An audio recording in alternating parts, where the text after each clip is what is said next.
Saturday. Today we are doing another method of rhinestoning, and I know probably a lot of you, because I know I'm not the first one to do the scatter method versus whatever method of applying rhinestones, because there's just a whole bunch of them, but it's still one of the top searched videos. So even though I'm new at this and learning, I want to say different skilled artists or different skilled crafters offer a different aspect. So if you're like me and you just like to jump into things and just like to, you know, try it yourself or experience other people doing that, this is your channel, because I have not been doing this is my third tumbler. This is an actual tumbler that I will be selling. I'm trying to get the different methods that I know out of the way, so y'all know as a crafter how I'm doing my work. This is also for other crafters to kind of see like a step-by-step process. So if you're learning, cool. But if you're interested in purchasing from me, this is a good way to get to know how I am as a crafter and how I prioritize my work, or how I prioritize, you know, or how I take my stuff seriously. So if you see anything that you don't like that I do, or that you see something that could potentially be a risk for other people, let me know. I am down for constructive criticism. Now, if you're just being plain rude and saying mean things, you will be deleted and stuff like that. But I haven't had any of those, thank God. But I'm just saying, like, I'll take constructive criticism. If there's something that I'm doing wrong and you're also a Tumbler person, please let me know.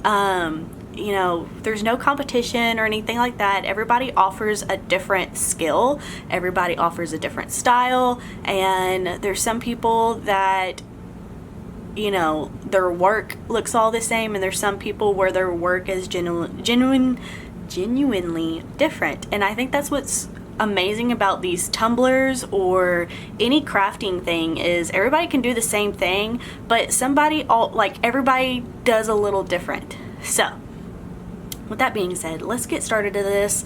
I just wanted to like kind of say that, but also all of my Etsy shops and stuff is listed down below, so you just have to go into the description and see for yourself and look at my Etsy shop, maybe save it, favorite some items that you like on there that you see. It really helps my store get out there. I plan on doing a lot more promotions once the holidays comes in. I am posting some Halloween themed stuff on there. Like, I have my crochet balloon dogs, and I just made a orange one. I'm in the process of making a black balloon dog for Halloween, and then I'm going to be making a green one and adding like capes, hats, costumes, everything to them. So that's what I'm up to here lately. But let's get on to the actual video, which is rhinestoning this. I want to do the linear because I feel like we did so much chaoticness last week that I need something a little bit more structured. So I want to do the linear one, which is the same concept, except I'm pretty much using the same rhinestone. And this is why I didn't want to start off with that, because my brain, if I'm doing the same thing over and over and over again, I get disinterested in it a lot. So I need a little bit of chaos before I do something super strict. So that's why I did the scatter method first, because my brain loved that and I could get into it and I enjoyed it. So now we're going to do the linear one. So yeah, and then next week we're gonna do more colorful gems. I have a set of blue gems and black tumblers that I am dying to do, so that will be probably next week. But let me get everything out and we'll get started. Okay, so I have plenty. I'm gonna use this middle row and these two for the main gems, along with this over here for main gems. So these two and this section are all the same. This is a little bit bigger but these are also the same as those, so we got plenty of gems. These are also the blue gems that I was talking about. I'm going to do some with that, with some black tumblers. I know I'm very unsteady, but it's fine. I'm also going to try to do more close-ups so that y'all can see. I know in the last video there was a close-up. I had it far out, but when I zoomed in, it lost a lot of detail. So that's one thing. Like, I would like to get another camera eventually, but I need to save about $500 so I can trade in this camera, because this is a good camera. But to get the one that's above this one is like $500 more if I trade in. Okay, that way this can dry and get a little bit tacky before I start gluing that first line. So one thing about this glue, it's nice, but I would let it dry for a second. Take your time, put all that glue on, even flip it upside down so it can kind of run to the edge. And while that sets, I want to make some coffee and then come back. We'll do our first line, put it down, let it dry, and then do time lapses after that, because you know we don't got time to sit here and chat, even though I like chatting with y'all, but y'all just want to see the process, am I right? But if you want to chat, comment down below. Oh, there we go. Get that nice close up. Alright, I had to have some mozzarella sticks before I ate my coffee, because I don't know if anybody else is, I have to have a full stomach before I drink coffee, or else I get really sick feeling. I don't know why. Oh, let me fix my dirty nails, because this is unacceptable. Alright, I'm going to start with my tiny box first. You know what? I don't even have everything set out.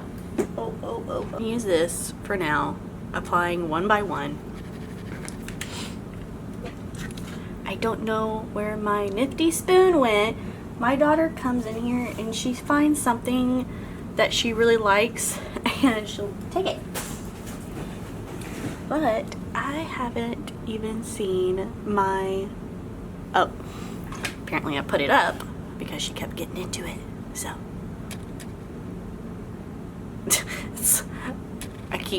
There you go. The box is right there to put it in frame. Okay, so these little small ones, we're gonna have a few of those. Oh, you can't even see. But we're going to take a nice section of these. I want to say these are the 20s and those are the 16s. But we're just going to take a whole bunch of those, put them in our tray, because that's mainly what we're going to be using. Now the smaller ones that are a little bit smaller, we're going to use those as fillers, so just in case I run out of space, I will use those. If not, I'll probably use an even smaller stone size. Put that aside, shake those out. Oh, I probably have it filled up way too much. It's fine. So, I'm going to use those, go all the way around, and this one we don't have to really worry about placement, except we just got to worry about it being as far up to the top as possible. And I'm just going to kind of loosely put these on there, just to get them all on there at the same time. And then we can adjust once we're done placing all of these. And that's as far as my camera will zoom in. I need to get a larger lens, I guess you could say. Also, these trays, I find it like you don't have to have each and every gem as flat as possible on the tray. You can literally just go in there and like just mindlessly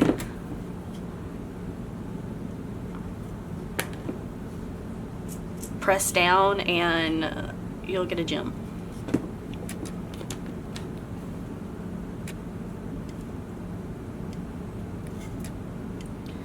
And this glue takes about an hour to dry, so you have like a good workability window. Also, I am ordering some UV resin. I can't put UV on these rhinestones, but my husband has a project he wants me to do for him. And since I have the shed now in the backyard, which I'll eventually move in there soon, but for now we are staying in the room until we get the shed fixed well enough to where, like, not that it doesn't have insulation in there, and it doesn't have any AC. It's super hot right now, so I might move in there in the winter. But for now, we're in here because it is like 105 degrees here lately outside. It's crazy.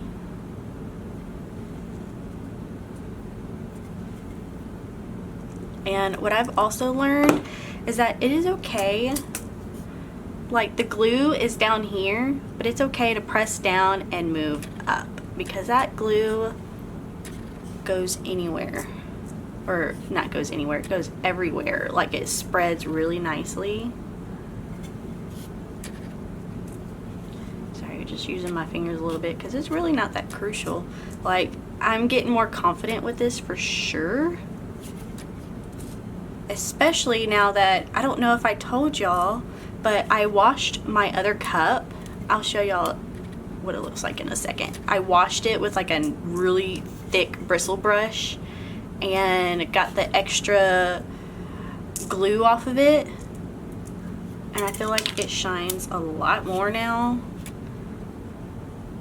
And I drank out of it. I don't feel sick, so I used paint thinner on the inside, but I washed it out with some soap and water, and I did not feel sick. I have, like, between my allergies and stuff, I'm very sensitive to things, so if there's like something very chemically in my, you know, if there's something in that tumbler that's chemically going to affect me in any way, it could really make me sick.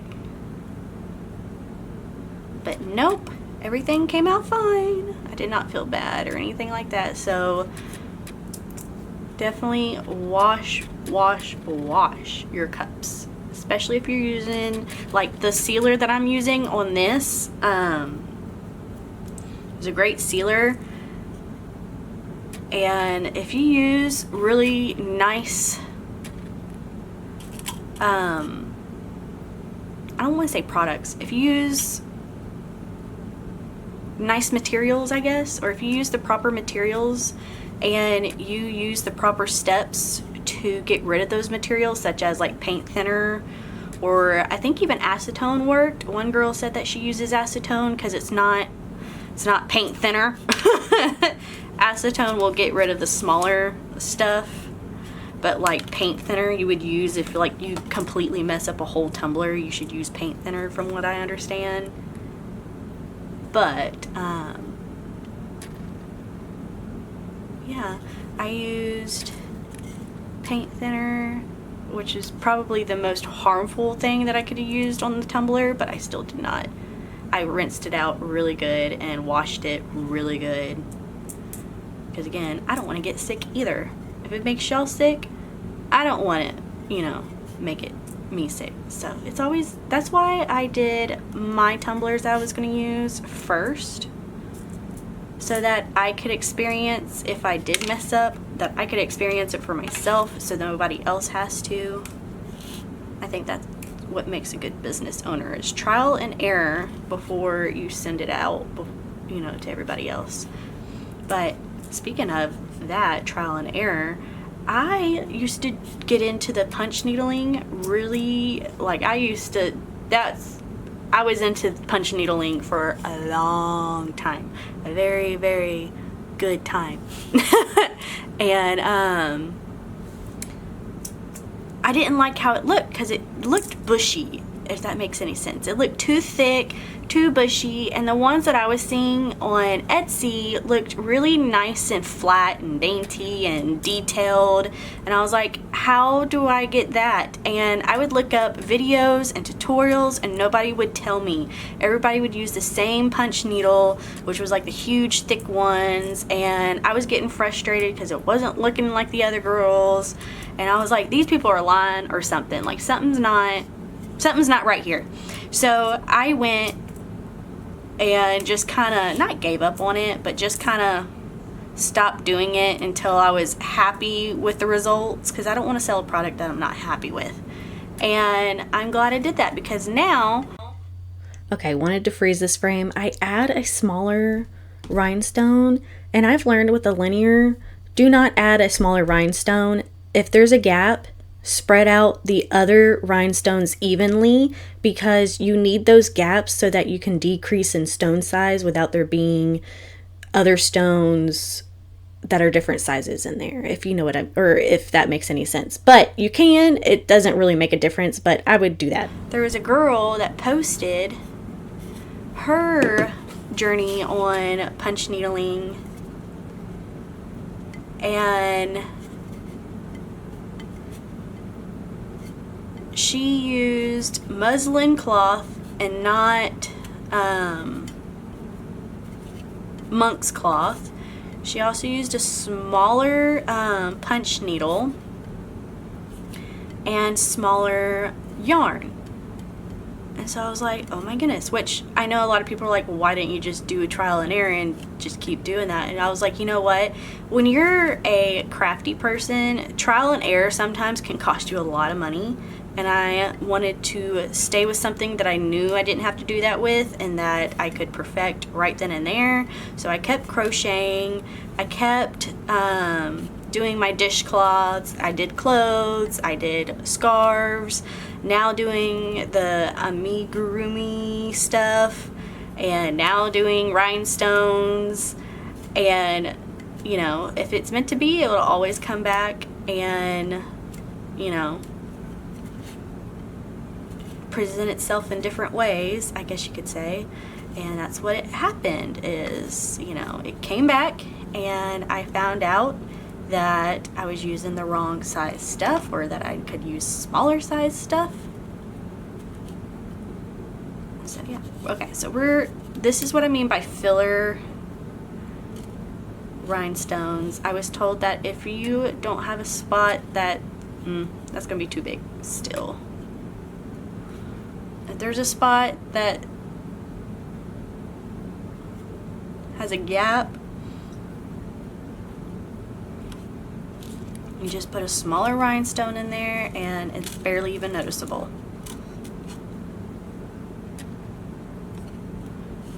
So even though it's smaller, the fact that it's filled is fine. I do want to add a second gem though. Where's my glue? I just had it. Okay.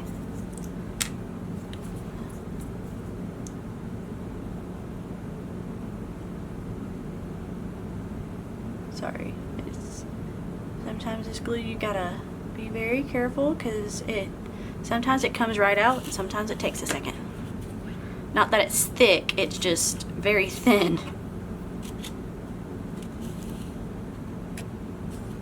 Okay.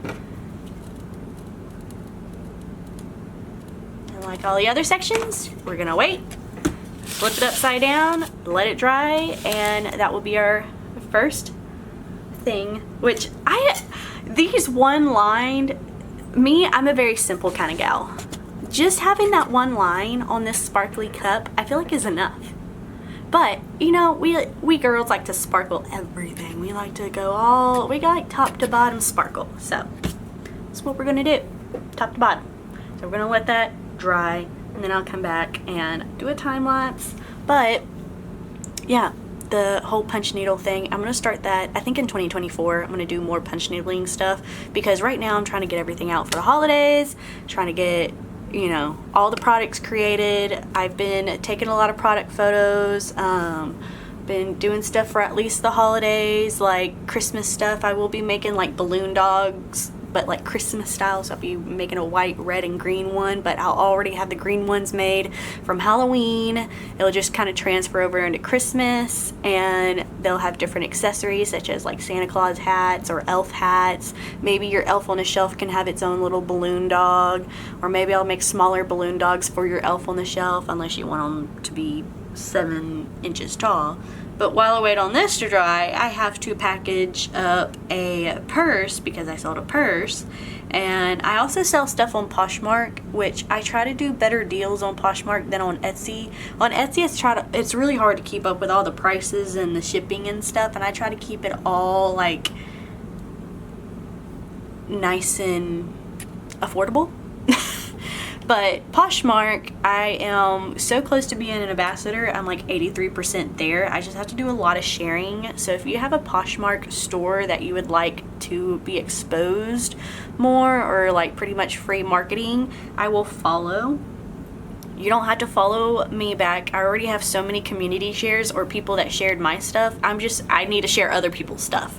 And I have to share like 5,000 listings from other people. And so if you have a Poshmark store, please comment down below or link it down below, or I think I took links off. Comment your username and I'll follow your username, and I will share, because I have to not only share my stuff, I have to share everybody else's stuff. So that's how Poshmark works into getting everything exposed, is like the more community you have, or the more people you get to share your stuff, and vice versa, the more exposure that both parties get. So there's a lot going on right now. I'm trying to update everybody on everything and not make a super long video, but I also should be showing my face talking about this, but my face right now is like, I look crazy. But I think that's it for now. If I have anything else, I'll probably just do a voiceover. So I'll be right back.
Alright, I am actually proud about this.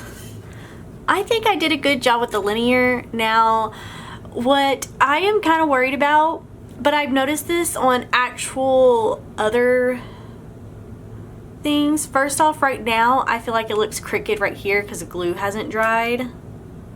But I also found out with other linear, like actual machine-made rhinestone cups, the linear does look a little bit off, especially with it being a tapered cup.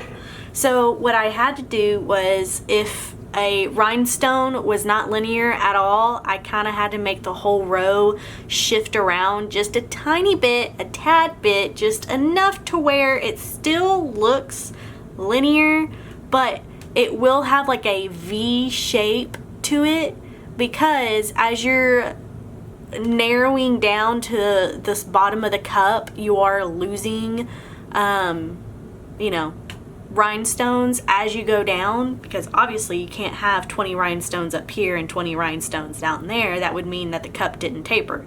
So you're going to naturally have to use less rhinestones as you go down. So it does have to be somewhat in a V shape or in a honeycomb type of shape, but you just barely shift them to the side. That's why it kind of goes a little bit down there. But I am happy with the rose. I am super happy with the rose. The rose to me looks super nice and defined.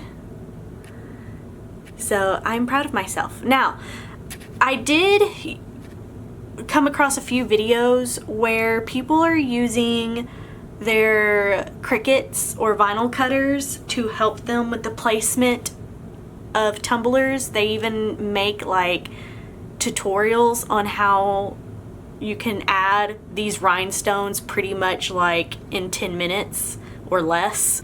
But the Cricut, it is starting to come back into my life again, to where I probably need to get back into the vinyl stuff and try it out one more time. Maybe not spend $400 on a cameo silhouette, because that's what I had before. And I've heard that Cricut, it's better for people that kind of need it dumbed down for them. But I don't know. Maybe I'll get a Cricut in the future, but right now I'm gonna stick to this. Plus, I don't even have the space right now for a Cricut, and I'm already trying to work on moving out to the shed outside. So yeah, September is gonna be, or October, November, September, October I might do more of the resin stuff, and then September do a lot of like how to make your own Halloween costumes. And this month I'm trying to finish the rhinestoning. So we're very busy. We're just trying to push things out. So, all right. Enjoy the next clip of what this finally looks like at the end. This is the final look of the linear one. As you can tell, I don't know if you can tell, but there's like a V shape with these. So you do, like I said, you have to really go down and decrease a lot of your stones because of the, y'all see that? What am I, oh, it's just, that one's just darker than the rest, I guess. But I like how this turned out.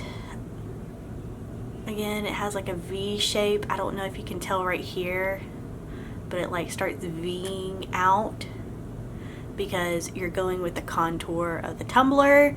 And like I said, in the future I might have to just invest in like a Cricut machine or something and cut the vinyl and do like templates to slap it on and do faster. So